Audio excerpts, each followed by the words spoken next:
ये कहानी है दो बहनों सारा और आयजा की, जिनकी शादी एक ही घर में दो भाइयों से हुई। ये कहानी हमें सिखाती है कि हालात कैसे भी हों, इंसान का ज़र्फ़ और सब्र ही उसकी असल पहचान बनता है। एक ही छत तले दो मुख्तलिफ दुनियाएं। सारा और आयजा की शादी एक मुतवस्सित घराने में हुई। सारा के शौहर का अपना छोटा सा कारोबार था, जबकि आयजा का शौहर एक प्राइवेट नौकरी करता था। शुरू में सब कुछ ठीक था, लेकिन वक्त का पहिया एक जैसा नहीं रहता। सारा और आयजा एक ही सहन में पली बढ़ीं, एक ही जैसे ख्वाब देखे, लेकिन जिंदगी ने उनके सामने अलग अलग इम्तिहान रख दिए। अचानक एक हादसे में सारा के शौहर का कारोबार ठप हो गया और वो भारी कर्ज तले दब गए। दूसरी तरफ आयजा के शौहर की तरक्की हो गई और उनके घर में खुशहाली आ गई। सारा का हाल, फाकों की नौबत आ गई, पुराने कपड़े पहनने पड़े और बच्चों की फीस देना मुश्किल हो गई। सारा ने सब्र का दामन नहीं छोड़ा और सिलाई कढ़ाई का काम शुरू कर दिया।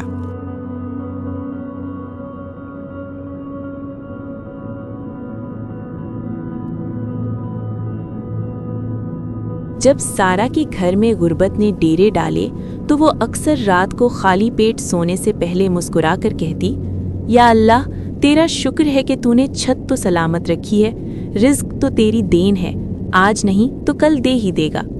दूसरी तरफ आयजा, जिसके घर में दौलत की रेल पेल थी, वो अपनी बहन को देखकर कहती, बाजी, पता नहीं आप इस हाल में जी कैसे लेती हैं। मेरा तो दम घुट जाए अगर एक दिन भी नए कपड़े ना पहनूं। शायद नसीब अपना अपना होता है।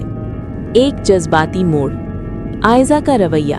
खुशहाली ने आयजा के लहजे में थोड़ी तब्दीली पैदा कर दी। वो अक्सर सारा को नीचा दिखाने लगी और अपनी महंगी चीज़ों की नुमाइश करने लगी।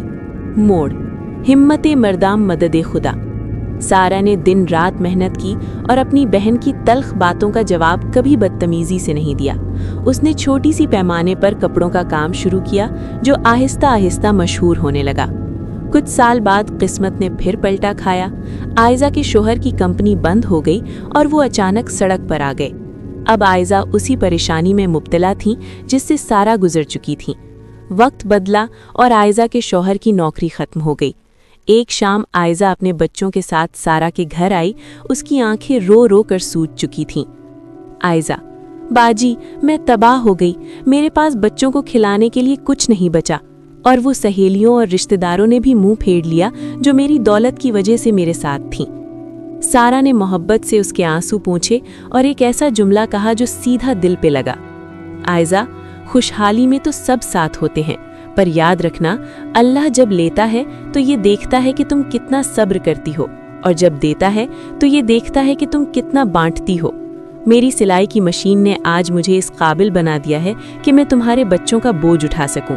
जब आयजा मुश्किल में आई तो सारा ने पुरानी बातें याद दिलाने के बजाय अपनी बहन का हाथ थामा। उसने अपने कामयाब होते हुए बिजनेस में आयजा को शरीक कर लिया।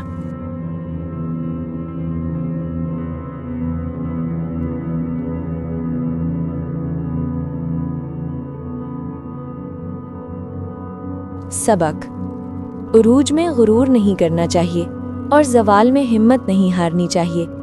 इंसान की असल दौलत उसका अखलाक और मुश्किल वक्त में अपनों का साथ देना है। कहानी के अहम पहलू। सारा।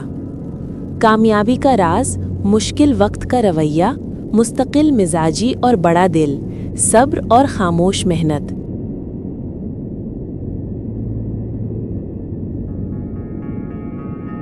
आयजा। सबक सीखना और वापसी, जल्दबाजी और नुमाइश।